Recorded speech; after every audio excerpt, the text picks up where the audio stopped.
เรียนหอดตั้งแต่สมัยเป็นไปอุปถัมภ์ไปทำบุญไปเดินธุดงค์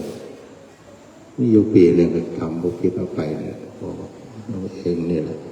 ไปถาดพนมพากันไปถาดพนมไปถวายนามพระไปทำบุญแล้วก็ในงานปริวาสติดต่อกันจนมีความเคารพนับถือคุ้นเคยกันสืบต่อมาจนครอบครัวทั้งพ่อทั้งลูกทั้งหลานทั้งพี่ทั้งน้องจนคุณได้บวชชีจนได้มาสร้าง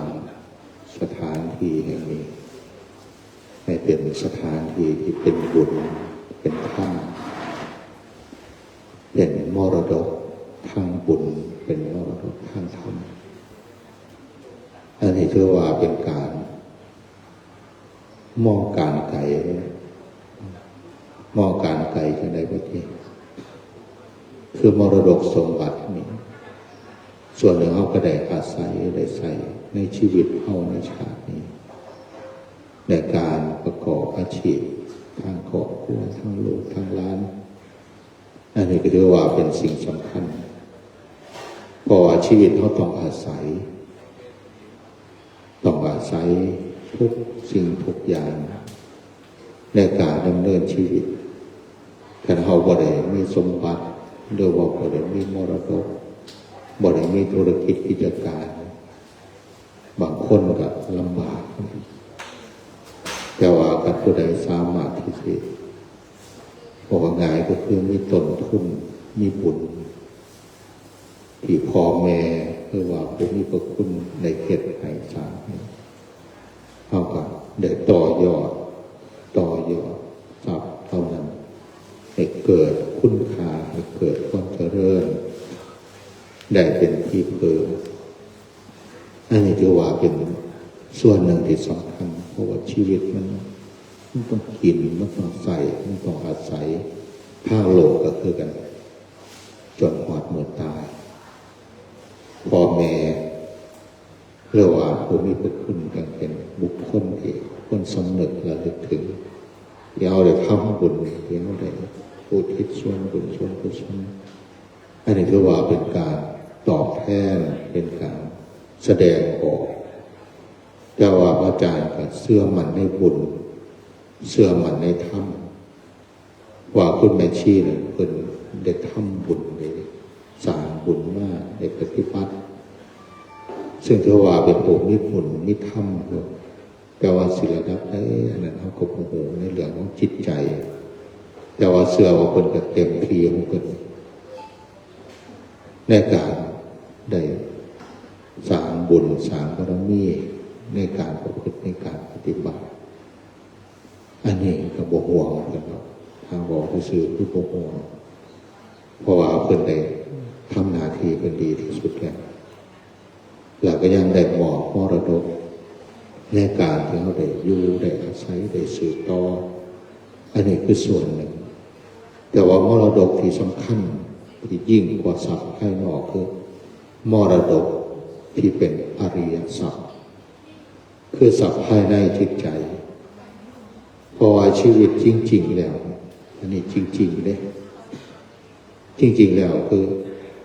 เขาบ่สามารถที่เอาอีหยังไปได้ทุกคนบ่ว่าสิลำสิรวยสิห่างสิมีสิเท่าใดก็แล้วแต่พอวาระสุดท้ายทุกคนต้องจากทุกคนต้องพัดพาทุกคนต้องตายแต่ว่าคนดีตอนนี้คนดีคือกันกับยังหลงยังยึดมั่นอยู่ถือมั่นอยู่ก็สิบ่ได้คือตอนอยู่นี่คือกับใดแต่ว่าตายไปแล้วก็สิบ่ได้เพราะว่าทรัพย์เหล่านั้นมันบ่สามารถนำติดตัวไปคนที่ตายไปแล้วไปจะตามบุญตามกรรมที่ตนเองได้สร้างมาทรัพย์สมบัติก็ต้องว่างไว้เบื้องหลังหรือว่าให้ลูกให้ ล้างให้กับโลกไปสืบต่อไปคนที่จะมีคนที่แบบยังหลงยังยึดมันถือมันอยู่นี่จังได้โยจังคือบ่ได้แต่ว่าคุณแม่เป็นมองการไกลว่าสัพภายในคือบุญคือธรรมนี่มันจะเป็นเครื่องหล่อเลี้ยงจิตใจเขาในปัจจุบันคือปัจจุบันก็ได้ภายภาคหน้าก็ได้หลักอนาคตยามยิ่งเขาก็จะได้รับผลบุญนี้จากการที่เขาได้ใส่สถานที่นี่เกิดบุญที่เขาได้เห็นได้ทำด้วยมากน้อยก็เป็นบุญโดยเฉพาะเขาได้นำเขามาสู่การปฏิบัติเป็นสถานที่ฝึกจิตสถาบันจิตานุภาพเพราะว่ามันเป็นส่วนที่ได้พัฒนาจิตใจคนได้ยกระดับจิตใจคนให้สูงขึ้นอันนี้มันเป็นความ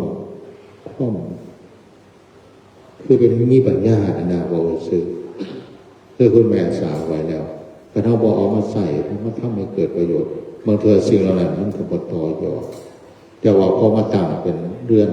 ผักสว่างใจสถานที่สถาบันจิตานุภาพมันต่อยอดบุญคือผู้มาบุญนะผู้มากก็มาเอาบุญว่าปฏิบัติพัฒนาจิตใจสถานที่ก็ได้คุณค่าคนมากก็ได้คุณค่าผู้อยู่ผู้เป็นเจ้าของก็ได้คุณค่าและเศร้าเราเนี่ยมันก็ติดจิตใจเขาสามารถระลึกนึกถึงในวาระที่ชีวิตเขาเผาเขาแก่เขาเจ็บเขาตายอันนี้มันเป็นเรื่องธรรมดาที่เขาต้องยอมรับ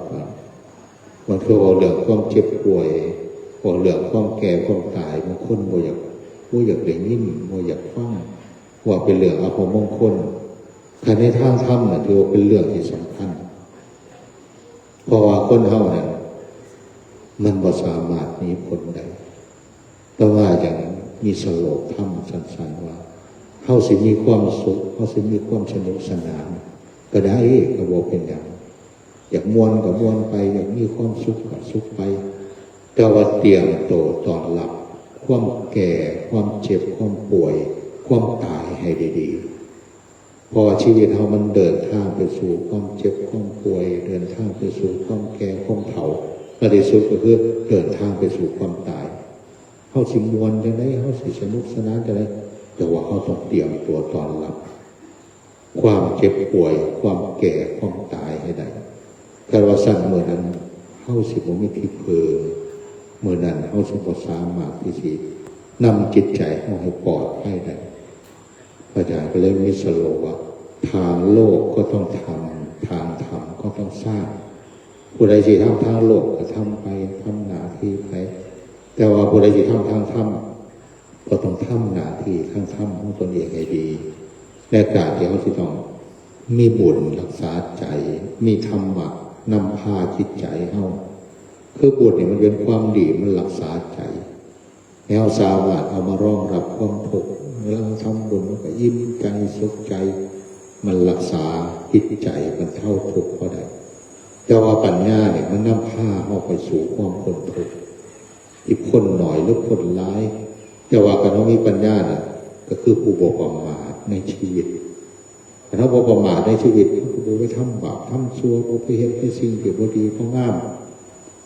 หลักธรรมะก็จะนำเขาไปสู่การทำประโยชน์อันใดที่มันเป็นประโยชน์เป็นบุญหรือว่าเป็นสิ่งที่มีคุณค่าเป็นสิ่งที่สำคัญคนมีปัญญาเขาก็สิทำสิ่งเหล่านั้นแล้วธรรมะมันสินำเขาไปสู่การปล่อยว่างนำไปสู่การไม่ยึดมั่นถือมั่นปล่อยว่างในที่นี้บ่เราบ่อย่างเลยแบบบ่เฮ็ดหยังทำหยังบ่แม่นธรรมะปัญญามันจะปล่อยว่างความทุกข์มันเกิดจากหยังเกิดจากใจในใจเฮามันมีหยังมันจะทุกข์มันมีความพอใจบ่พอใจสโลกก็คืออารมณ์แต่เฮาสามารถมีธรรมะปล่อยวางอารมณ์มีสติบ่เครียดบ่เศร้าเพื่อว่าบ่แบบมีอารมณ์ที่แบบว่าเป็นคนแบบโกรธง่ายเครียดไว้เอาแต่ใจเจ้าของหรือว่าเห็นแก่โตหรือว่าเป็นคนงุดหงิดเป็นคนแบบเจ้าอารมณ์ถ้าผู้ใดสามารถมีสติควบคุมอารมณ์ได้ คือมีปัญญาพอมาเรียนเขาก็ถูกหลายเรื่องเป็นจะถูกเขาก็ถูกเรื่องเป็นจะแบบมีปัญหาก็บ่มีปัญหาเพราะว่าเขานิ่งใดเขาเย็นใดเขาสงบใดเขาปล่อยว่างใดแต่ว่ากับคนบ่มีปัญญาคนบ่มีธรรมะผู้เป็นจะทุกข์ก็ทุกข์ผู้เป็นจะมีปัญหาก็มีปัญหาบางเทื่อก็มีปัญหาก็ไปหาปัญหามากให้เจ้าของทุกข์คือมองอีหยังเป็นปัญหามองอีหยังเป็นเรื่องแบบวุ่นวายมองแบบเป็นเรื่องที่แบบเฮ็ดให้เจ้าของมีความทุกข์เพราะว่าจิตใจเขามันบ่นิ่งมันบ่สงบมันบ่ปล่อยบ่ว่างฉะนั้นเขาทั้งหลายได้ทรัพย์ทั้งภายนอกได้ทรัพย์ทั้งภายในต่อยอดบุญต่อยอดธรรมรักษาสถานที่นี้ให้เป็นบุญสถานคนเฮาเกิดมาอาศัยโลกแล้วเมื่อหนึ่งเขาก็จะจากโลกนี้ไปอย่าเขาจะจากแบบอาถรรพ์จากแบบโมยาตายคือกันกำยายบ้านเขาหิ้งเงินหลังเก่าอยู่มาโดนมันเก่าหลังเขาก็คือว่ามันเก่าหรอเขาสิอยู่ไปมันก็ดีห้าสิเท่เขาไปเห็นเงินหลังใหม่แต่เขามีเงินหลังใหม่แล้วเขาก็ยางออกจากเงินหลังเก่าเขาเสียดายอยู่เสียดายอยู่เจ้าว่าก็เข้าใจว่ามันเก่าแล้วมันสุดโทรมแล้วเขาอยู่บ่ได้แล้วเขาก็ยางออกจากบ้านหลังเก่าไปอยู่บ้านหลังใหม่ที่เขาเฮ็ดไว้งามๆเฮ็ดไว้ดีๆชีวิตเขาเพื่อกันกายเขาเนี่ยมือนึงต้องแก่ต้องเฒ่าต้องเก่าต้องตายเขาก็ยางออกจากบ้านหลังเก่าเนี่ยไปอยู่บ้านหลังใหม่ที่เขาคิดว่าเขาเฮ็ดไว้โดยบุญโดยธรรมที่สามารถที่จะเอามาใส่ได้ให้ชีวิตเขาปลอดภัยแต่เราไม่ทำยิ่งไปกว่านั้นเขาก็เองปล่อยว่างสิมีบ้านหลังใหม่มีบ้านหลังงามเขาก็บ่ยึดมันคือมันเขาสามารถที่จะปล่อยว่างได้ก็ที่เขาทุกข์กับสิ่งเหล่านั้นอีกวันนี้ขออนุโมทนาครับทางคณะเจ้าภาพและโยมพ่อก็ดีทั้งคณะครอบครัวทั้งลูกทั้งหลานทั้งพี่ทั้งน้องทั้งคุณแม่ชีที่ดูแลวงแย่งซอยกันคือว่าเขาซอยกันเนี่ยเห็นยังทำยังก็แล้วแต่เขาซอยกันมีส่วนในบุญมีส่วนในธรรมน้ำกันมันก็สิมีความสุขน้ำกันมันสิได้คุณค่าน้ำกันมันก็สิเจริญน้ำกัน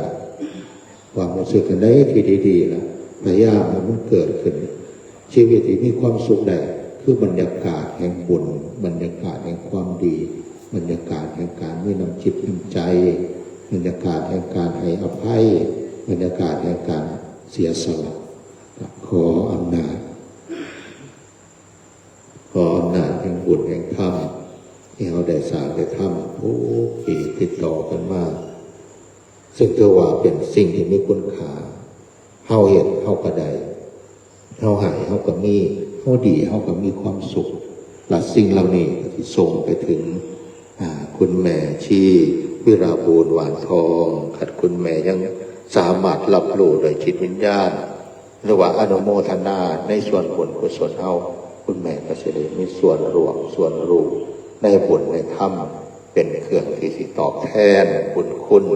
หรือว่าโดยความสำนึกโดยความกตัญญูขอเฮาทั้งหลายจงเชื่อมั่นในบุญเชื่อมั่นในธรรมและที่สำคัญคือเชื่อมั่นในเจ้าของว่าเฮาสามารถที่สิละชั่วได้ทำดีได้ปล่อยว่างได้และเฮาก็สิได้ประโยชน์จากศาสนาขอความเจริญงอกงามในศีลในธรรมให้คุณงามความดีจงบังเกิดมีแก่เฮาทั้งหลายให้ยิ่งขึ้นไปโดยทั่วกันทุกท่านทุกคนด้วยเถิด